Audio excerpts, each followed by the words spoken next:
G'day guys and welcome, my name is Michael and I am the Dead Aussie Gamer, and welcome to my channel where I teach you guys all my tips and tricks for playing and running tabletop role-playing games. Now, today's video is inspired by a video by Blaine Simple. The YouTube link will be in the description below. He recently made a video about discrimination in D&D, and while I agree and disagree with some of the stuff he says in the video, this isn't a reaction video. No.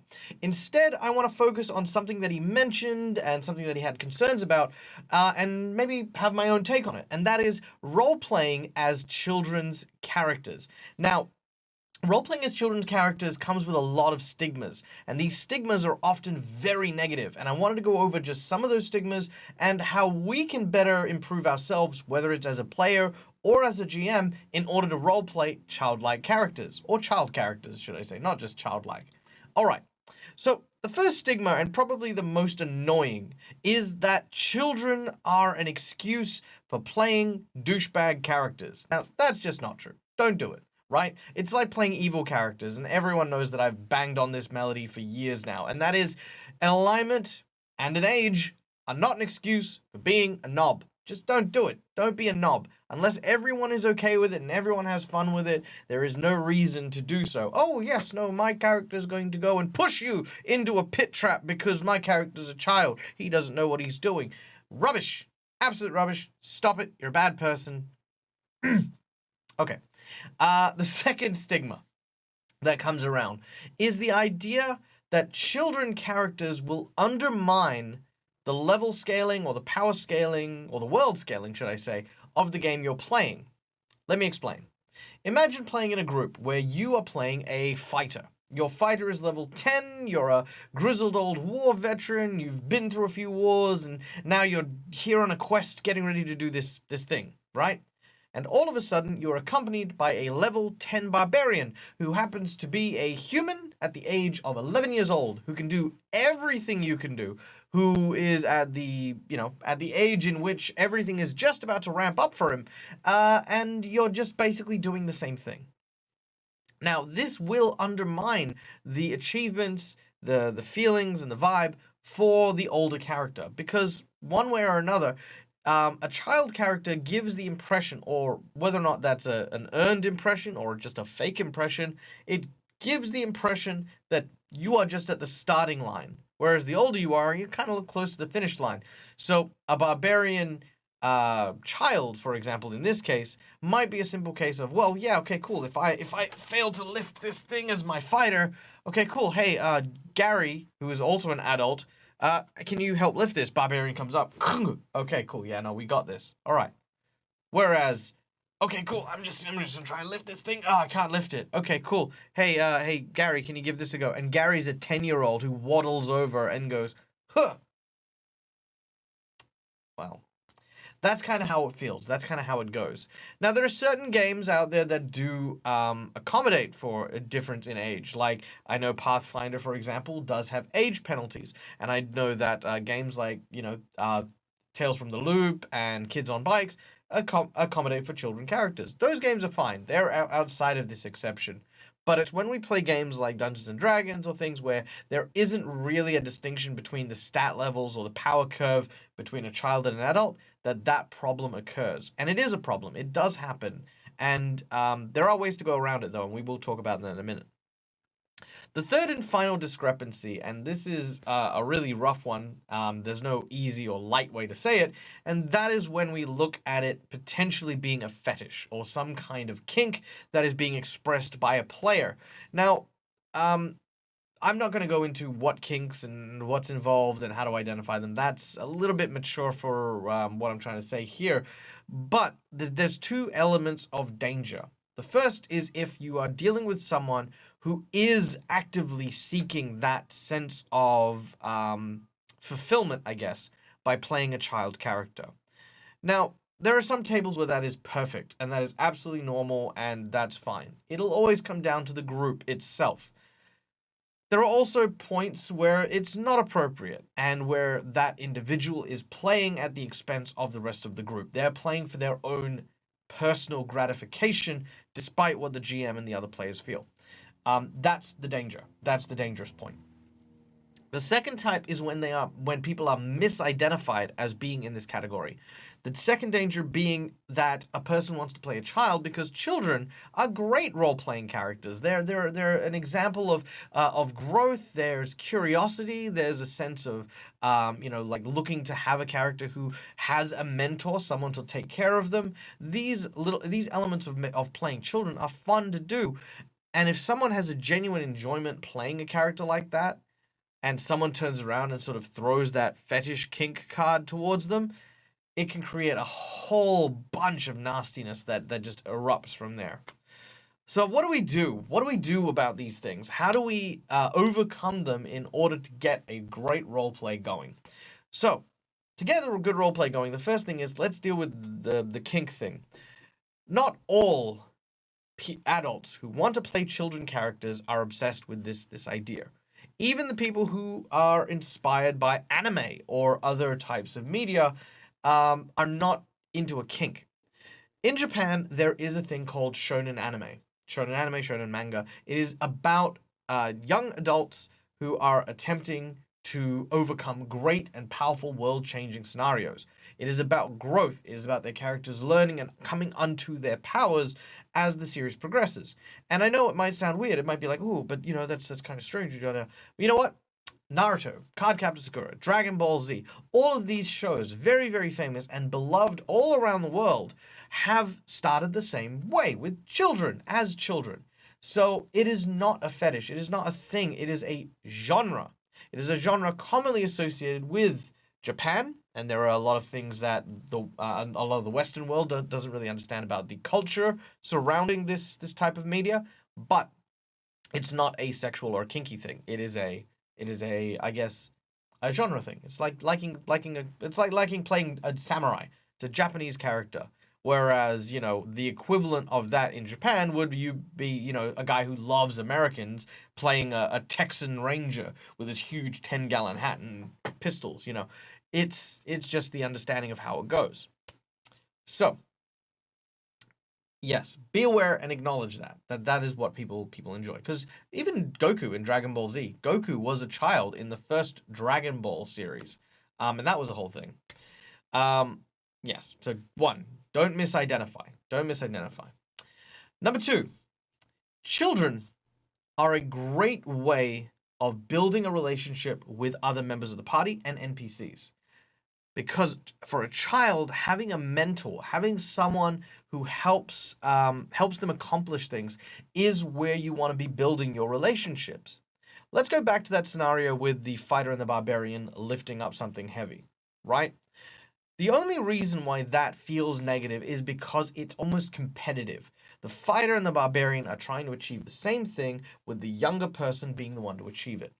Instead, if the child is now looking at the fighter as a mentor, someone who is teaching them how to harness and hone their combat prowess into something more tangible, the fighter can try and lift up the heavy thing and say, "Come give me a hand with this." The barbarian comes and gives him a hand because it's a mentor relationship. Your mentor has asked you to do something, go and help him out. You do it and you achieve it, and it's a mutual sense of achievement. It's also a sense that anytime the child does something that warrants an achievement, the mentor feels good because the mentor's the one pushing them forward and spurring their achievements. So that is what you want to build. That is what you want to do. Another really good and easy way to use child characters is with long-lived races. Now, maturity and experience are two different things, right? A elf, for example, could be 50 years old and still be considered to be a child. That's fine, right? What you need to understand is that that even though the elf is a child, it's not inexperienced, meaning that your character will still have a higher power rating, maybe that the character will still be able to engage on a degree with a certain amount of experience under their belt, having gone and done things in their childhood. The problem is maturity is a little bit different. And yes, that's what you want to be focusing on. Not that your child is inexperienced, but that your child is immature. That there are just things that they find uncomfortable and they're awkward around. One of the big things for me is sexuality. Children and sexuality in my games just don't hit. They never meet because I don't like it. It makes me feel uncomfortable. There are some people who do. There are some people who don't. I don't care. This is just how I do it.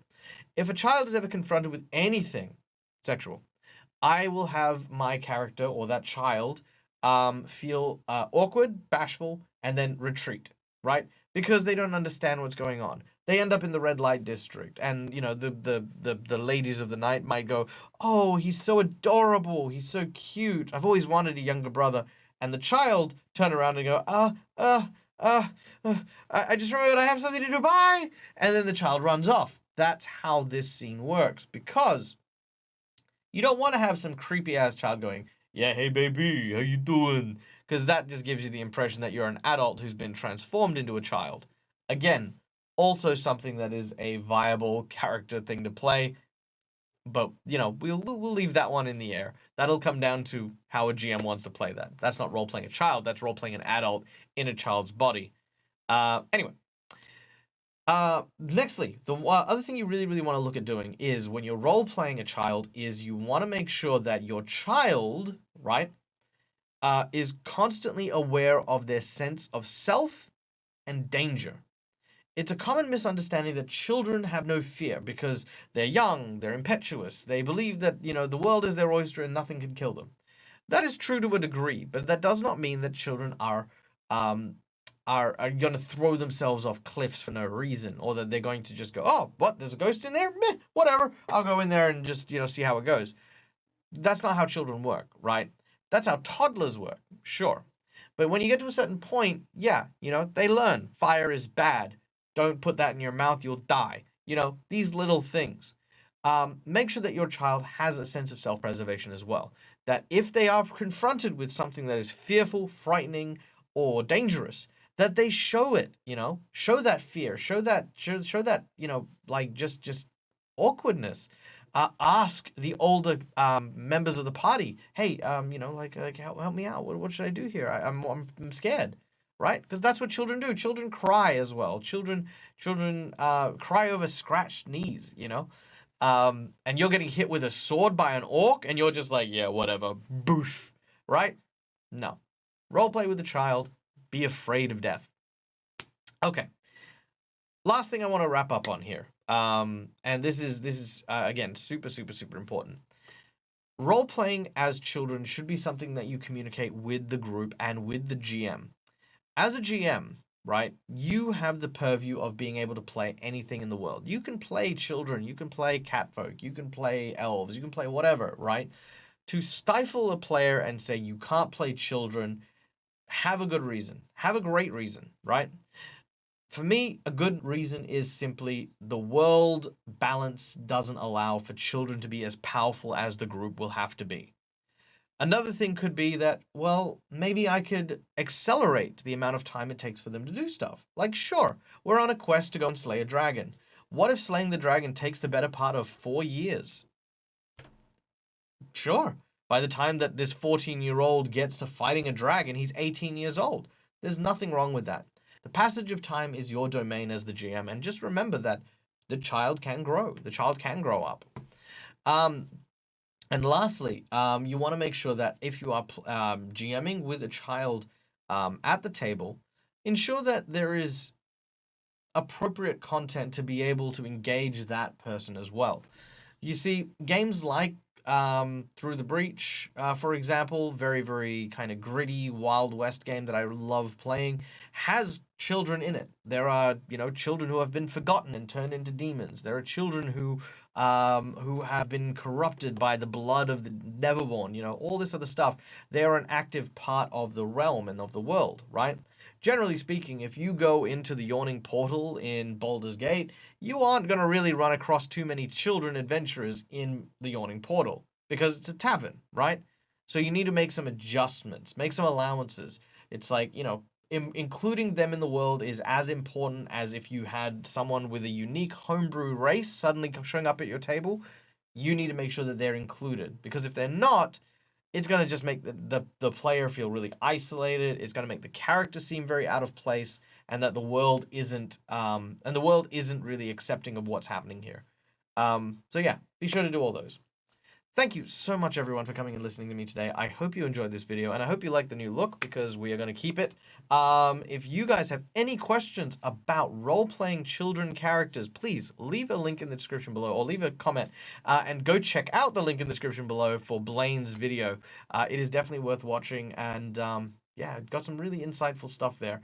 If you want to see me make a review on that, again, leave a message. Let me know because I am making all of this stuff for you guys at home because you guys are so amazing. You guys are wonderful and inspire me to keep doing this stuff. So, thank you very much, everyone. And till next time, as always, from me to you, game hard or die trying. Bye.